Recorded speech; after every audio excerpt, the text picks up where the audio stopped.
Isang magandang umaga mga kalapatids, na late nga po tayo ng upload. Kanina umaga po ito at kami ay nagpaaraw ng aming mga bagong pisang young birds.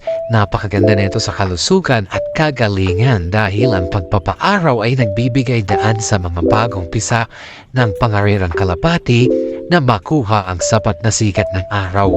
Ang araw ay isang mahalaga na mapagkukunan ng vitamin D na kailangan ng mga kalapati para sa manusog na pangangatawan.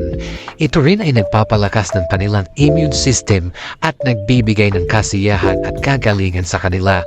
Kaya napansin nyo mga kalapatids, mas magandang mag-breed ng mga maaaraw na panahon kaysa sa tag-ulan.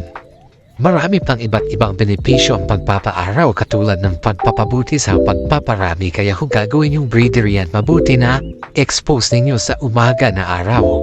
At pangatlo, pagpapalakas ng